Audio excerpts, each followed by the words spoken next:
సంబంధించి ఒక చరిత్ర ఉన్నది. 1996లో జస్టిస్ రామచంద్రరాజు కమిషన్ నియమించడం, వారు 97లో నివేదిక ఆధారంగా వర్గీకరణ చేస్తూ జీవో 68 ఏబిసిడి కేటగరైజేషన్ కింద జీవో 69 రోస్టర్ విధానాన్ని అమలు చేస్తే ఆనాడు జీవోలు ఇచ్చారు. అదేవిధంగా అధ్యక్ష 2000 సంవత్సరం ఏప్రిల్ 1వ తేదీన ఉమ్మడి ఏపీలో వర్గీకరణను అమలు చేయడం జరిగింది అధ్యక్ష. దాని తర్వాత జరిగిన కోర్టులు తీర్పులు సుప్రీంకోర్టు వరకు వెళ్ళడం, అదేవిధంగా ఏపీ వర్సెస్ చెన్నై కేసులో 2004 నవంబర్ 5న సుప్రీంకోర్టు 5 సభ్యుల ధర్మాసనం 3:2 ప్రకారం తీర్పునిచ్చింది అధ్యక్ష. ఎస్సీ వర్గీకరణ కోసం చర్యలు తీసుకోవాలని కోరుతూ 2005 డిసెంబర్ 10న ఉమ్మడి రాష్ట్ర అసెంబ్లీలో తీర్మానం కూడా కేంద్రానికి పంపించడం జరిగింది అధ్యక్ష. ఈ ఉషా మేరా కమిషన్ నియామకాలు వీటన్నిటి నేపథ్యంలో పంజాబ్ కేసు సుప్రీంకోర్టుకు పోవడం, పంజాబ్ వర్సెస్ అక్కడ ఉండే వాళ్ళ మధ్యలో జరిగిన కేసును, ఇది చాలా సుదీర్ఘకాలం సుప్రీంకోర్టులో కేసు జరిగింది. అప్పుడు అన్ని రాష్ట్రాలకు సంబంధించిన ప్రతినిధులకు కూడా సుప్రీంకోర్టు నోటీసులు ఇచ్చింది అధ్యక్ష. ఆ నేపథ్యంలో తెలుగు రాష్ట్రాలలో కూడా అభిప్రాయాలను తీసుకోవాలని కేంద్ర ప్రభుత్వం కోరింది అధ్యక్ష. దాని నేపథ్యంలోనే సుప్రీంకోర్టులో కూడా మనము ఈ 7 మంది జడ్జులు ముందు తెలంగాణ రాష్ట్ర ప్రభుత్వం తర్వాత మేము అధికారంలోకి వచ్చిన తర్వాత పెద్దలు దామోదర రాజనరసింహ గారి నేతృత్వంలో ఈ శాసనసభలో ఉన్న ఎస్సీ శాసనసభ్యులందరినీ ఒక కమిటీకి ఏర్పాటు చేసి వీళ్ళందరినీ ఢిల్లీకి పంపించి తెలంగాణ రాష్ట్ర ప్రభుత్వం సుప్రీంకోర్టులో సిద్ధార్థ లూత్రా అనే ఒక గొప్ప న్యాయవాదిని నియమించడం ద్వారా తెలంగాణ రాష్ట్ర ప్రభుత్వం యొక్క అభిప్రాయాలను విస్పష్టంగా ఎస్సీ వర్గీకరణకు అనుకూలంగా తెలంగాణ రాష్ట్ర ప్రభుత్వం ఉన్నది, వర్గీకరణ చేయాల్సిందే అని చెప్పి స్పష్టంగా మన వైపు వాదనని వినిపించడం జరిగింది. ఆ నేపథ్యంలో సుప్రీంకోర్టు ఇచ్చిన తీర్పు ప్రకారము సుప్రీంకోర్టు తీర్పు ఇచ్చిన 1 గంట లోపే ఆ రోజు కూడా సభ జరుగుతున్నది అధ్యక్ష. సభలో స్పష్టంగా 100% ఈ వర్గీకరణను అమలు చేస్తామని చెప్పి ఆ రోజు ప్రకటించినాం అధ్యక్ష. అదేవిధంగా అధ్యక్ష కోర్టు ఆ రోజు ఇచ్చిన దాంట్లో కొన్ని విషయాలు రాజకీయ కారణాలతో కాకుండా ఎంపెరికల్ డాటా ఆధారంగా మాత్రమే వర్గీకరణ చేయాలని చెప్పిండ్రు అధ్యక్ష. ఎంపెరికల్ డాటా క్షేత్రస్థాయిలో అనుభవపూర్వకంగా సేకరించిన సమాచారం, 1 జనాభా, 2 అక్షరాస్యత శాతం, అనుసరిస్తున్న వృత్తులు, ఉద్యోగాలు, ఆర్థిక పరిస్థితులు, వీటన్నిటి నేపథ్యాన్ని తీసుకొని ఈ వర్గీకరణ చేయాలని సుప్రీంకోర్టు మనకు చెప్పడం జరిగింది అధ్యక్ష. వీటన్నిటి నేపథ్యంలో రాష్ట్ర ప్రభుత్వము ఒక మంత్రివర్గ ఉపసంఘాన్ని ఏర్పాటు చేసింది అధ్యక్ష. దానికి బాధ్యత ఉత్తమ్ కుమార్ రెడ్డి గారిని మంత్రివర్గ ఉపసంఘానికి చైర్మన్గా నియమిస్తూ సభ్యులుగా శ్రీధర్ బాబు గారిని, అదేవిధంగా దామోదర్ రాజనరసింహ గారిని, పొన్నం ప్రభాకర్ గారిని, సీతక్క గారిని, డాక్టర్ మల్లు రవి పార్లమెంట్ సభ్యుడిని మనం ఈ క్యాబినెట్ సబ్ కమిటీలో సభ్యులు చేసి వాళ్ళ చేత మొత్తం 6 సార్లు వాళ్ళు సమావేశమై వాళ్ళు ఇచ్చిన సూచనలు అన్నిటిని కూడా పరిగణలోకి తీసుకొని వారి సూచన మేరకు 1 మ్యాన్ కమిషన్ అపాయింట్ చేసినాం అధ్యక్ష. 1 మ్యాన్ కమిషన్లో షమీం అఖ్తర్ గారిని మనం 1 మ్యాన్ కమిషన్గా నియమించి వారు పూర్తిగా సుప్రీంకోర్టు జడ్జిమెంట్లనే కాకుండా ఉషా మేరా కమిషన్ కాడి నుంచి మొదలు పెడితే వివిధ వర్గాలకు సంబంధించిన అన్ని రిప్రజెంటేషన్స్ తీసుకున్నారు అధ్యక్ష. అందరితో మాట్లాడిన వారు దాదాపుగా ఎన్ని రిప్రజెంటేషన్స్ తీసుకున్నారంటే 8,681 రిప్రజెంటేషన్స్ తీసుకున్నారు అధ్యక్ష.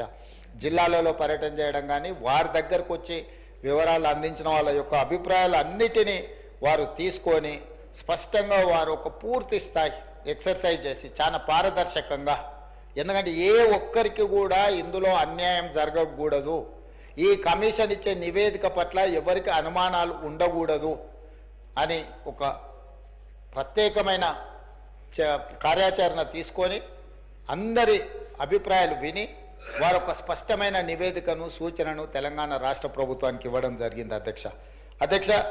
ఈరోజు ఈ ఎస్సీ ఉపకులాలలో దాదాపుగా 59 కులాలు ఉన్నాయి అధ్యక్ష. ఈ 59 కులాలకు సంబంధించి ప్రభుత్వ రంగ సంస్థలలో వాళ్ళు చేస్తున్న ఉద్యోగాలు కానీ, విద్యా అవకాశాలు కానీ, రాజకీయ అవకాశాలు కానీ, గ్రాంట్ అండ్ ఎయిడ్ సంస్థల నుంచి కూడా కమిషన్ సమాచారాన్ని సేకరించింది అధ్యక్ష. వీటన్నిటిని దృష్టిలో పెట్టుకొని జస్టిస్ షమీం అఖ్తర్ కమిషన్ తన నివేదికను 2025 ఫిబ్రవరి 3వ తారీఖున ఈ మంత్రివర్గ ఉపసంఘానికి సమర్పించింది అధ్యక్ష. 4 తారీఖు రోజు ఎంబడే మంత్రివర్గాన్ని ఏర్పాటు చేసి వారు ఇచ్చిన కమిషన్ యొక్క సూచనలు తూచా తప్పకుండా ఆమోదించడం జరిగింది అధ్యక్ష. ఎక్కడ కూడా మనం కమిషన్ రికమెండేషన్స్ నుంచి డీవియేట్ చేయలేదు అధ్యక్ష. ఎందుకంటే 7 న్యాయమూర్తుల ధర్మాసనం ఇచ్చిన జడ్జిమెంట్ నేపథ్యంలో మంత్రివర్గ ఉపసంఘాన్ని ఏర్పాటు చేసి మంత్రివర్గ ఉపసంఘం 6 సార్లు సమావేశాన్ని చేసి అధికారులతో న్యాయ నిపుణులతో చర్చించి 1 మ్యాన్ కమిషన్ అపాయింట్ చేసిన 1 మ్యాన్ కమిషను వివిధ జిల్లాలు, వివిధ ప్రాంతాలు, వివిధ స్టేక్ హోల్డర్స్ని అందరితో మాట్లాడి వాళ్ళు ఇచ్చిన నివేదికలు కానీ 8681 రిప్రజెంటేషన్స్ని అన్నిటిని కూడా తీసుకొని క్రోడీకరించి చట్టపరిధిలో వారు చేయగలిగిన అన్ని అంశాలను పరిగణలోకి తీసుకొని వాళ్ళు ఒక నిర్ణయం తీసుకున్నారు అధ్యక్ష.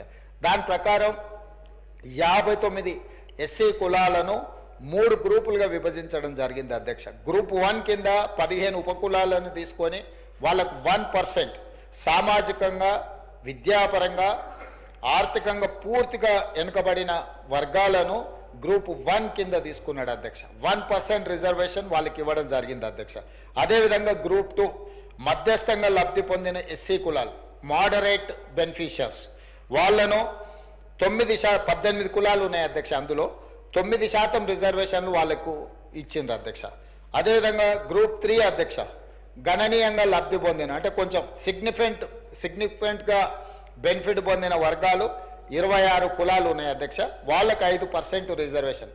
ఈరోజు రాజ్యాంగ పరిధిలో ఎస్సీలకున్న 15% రిజర్వేషన్లను గ్రూప్ 1 కింద 1%, గ్రూప్ 2 కింద 9%, గ్రూప్ 3 కింద 5%, 15% రిజర్వేషన్లను ఈ రకంగా పంచడం జరిగింది అధ్యక్ష.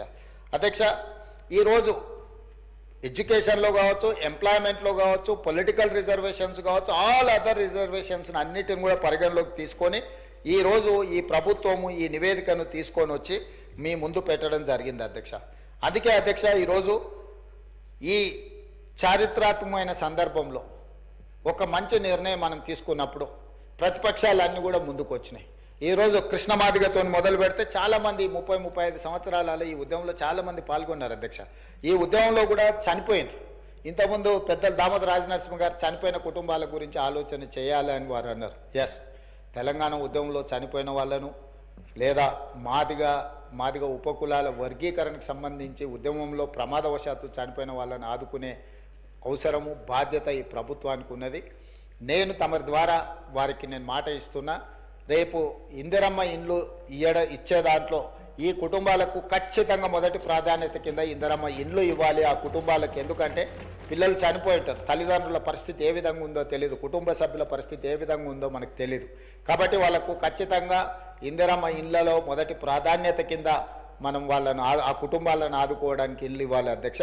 అదేవిధంగా రాజీవ్ యువ వికాసం కింద నిన్ననే మనం కొన్ని పథకాలు ఇచ్చుకున్నాం. ఆ కుటుంబంలో చదువుకున్న యువకులు కానీ యువతులు కానీ ఆ కుటుంబం అంటే వాళ్ళ సోదరులు సోదరిమణులు ఎవరైనా ఉంటే వాళ్ళకి ఈ అప్ టు 4 lakhs ఏదైతే ఫైనాన్షియల్ అసిస్టెన్స్ మనం ఇస్తున్నామో వాళ్ళ ప్రాధాన్యత కింద ఆ కుటుంబాలకు, ఆ చనిపోయిన కుటుంబాలకు ఈ రాజీవ్ యువ వికాసం స్కీమ్లో కూడా వాళ్లకు అవకాశాలు కల్పించాలని చెప్పి తమరి ద్వారా వారికి మాట ఇస్తున్న అధ్యక్ష. ఇది ప్రభుత్వం యొక్క బాధ్యత. ఎందుకంటే ఒక ఉద్యమం జరిగినప్పుడు, ఒక పోరాటం జరిగినప్పుడు ఎవరైతే ప్రాణాలు కోల్పోయినరో ఆ కుటుంబాలను ఆదుకోవాల్సిన బాధ్యత మన అందరి మీద ఉన్నది అధ్యక్ష. అందుకే అధ్యక్ష ఈరోజు ఏ నిర్ణయం తీసుకున్నా 51% ఆమోదిస్తే సరిపోతుంది ప్రజాస్వామ్యంలో. కానీ ఈ నిర్ణయంలో 100% అందరూ ముందుకు వచ్చి నిలబడి ఈ వర్గీకరణకు సంపూర్ణంగా మద్దతు పలికినరు. ఇకనైనా ఈ సమస్యకు శాశ్వతమైన పరిష్కారం దొరుకుతుంది. ఈ చర్చలో పాల్గొన్న వాళ్ళందరూ బీఆర్ఎస్ కావచ్చు, బీజేపీ కావచ్చు, ఎంఐఎం కావచ్చు, సిపిఐ కావచ్చు, బయట ఉన్న చాలా సంఘాలు కూడా ఈరోజు ప్రభుత్వం తీసుకుంటున్న ఈ చర్యల్ని సమర్థిస్తున్నారు. కాబట్టి అదేవిధంగా మా మిత్రులు వివేక్ వెంకటస్వామి గారు రిజర్వేషన్ పర్సంటేజ్ 15 నుంచి 18% పెంచాలి పాపులేషన్ అని అన్నారు. ఎస్, వాళ్లకు దామాషా ప్రకారము జనాభా ప్రాతిపదికన రిజర్వేషన్లు పెంచాల్సిన బాధ్యత ప్రభుత్వాల మీద ఉన్నది. 2026 జనాభా లెక్కలు పూర్తి కాగానే ఆ పర్సంటేజ్ ప్రకారం రిజర్వేషన్లు పెంచడమే కాకుండా దామాషా ప్రకారం ఆ రిజర్వేషన్లని గ్రూప్ 1, గ్రూప్ 2, గ్రూప్ 3కి పంచే బాధ్యతను మన ప్రభుత్వం తీసుకుంటుందని చెప్పి సభ ద్వారా వారికి స్పష్టంగా నేను చెప్పదలుచుకున్నాను అధ్యక్ష. ఎందుకంటే ఒక రిజర్వేషన్ పెంచాలంటే ఇప్పుడు మన దగ్గర ఉన్న డేటా మన దగ్గర ఉన్న సమాచారం 2011 యొక్క జనాభా లెక్కలు మాత్రమే మన దగ్గర ఉన్నాయి అధికారికంగా. ఆ తర్వాత జనాభా లెక్కలు జరగలేదు కాబట్టి రిజర్వేషన్లు పెంచడానికి ఒక సహేతుకమైన విధానం ఉండాలి. ఇప్పుడు కేంద్ర ప్రభుత్వం తిరిగి జనాభా లెక్కలు మళ్ళీ మొదలు పెడుతుంది. 2020లో నాకు తెలిసి ఆ జనాభా లెక్కలు మొత్తం తేల్తాయి. ఆ జనాభా లెక్కల ప్రకారము ఎస్సీ రిజర్వేషన్లను కూడా పెంచుతుంది ఈ ప్రభుత్వము. ఈ ప్రభుత్వానికి స్పష్టమైన విధానం ఉన్నది. చట్టపరంగా ఎలాంటి చిక్కులు లేకుండా ఎస్సీలకు కానీ ఎస్టీలకు కానీ వాళ్ళకి పెంచాల్సిన రిజర్వేషన్లను ఏ విధంగా పెంచి రిజర్వేషన్లు పెంచడం, సహేతుకబద్ధంగా వాళ్ళకు పంచడం అనేది ఈ ప్రభుత్వం తీసుకుంటుంది. కాబట్టి ఈరోజు నేను ఈ జాతులకు నేను మాట ఇస్తున్నా, ఈ ప్రభుత్వం ఇందిరమ్మ రాజ్యంలో మీకు అన్యాయం జరగదు. గతంలో ఏదైనా అన్యాయం జరిగినా కూడా దాన్ని సరిదిద్ది భవిష్యత్తులో మీకు మేలు జరిగే విధంగా ఈ ప్రభుత్వం కార్యాచరణను తీసుకుంటుంది. అమలు చేసే విధానంలో కూడా పారదర్శకత పాటిస్తాము. ప్రతిపక్షాలను అన్నిటిని కూడా కలుపుకొని ఇట్లాంటి విషయాలలో భేషజాలకు పోకుండా అందరినీ సంప్రదించి అందరి అభిప్రాయం తీసుకొని ముందుకెళ్లే విధానాన్ని మా ప్రభుత్వము అవలంబిస్తుంది.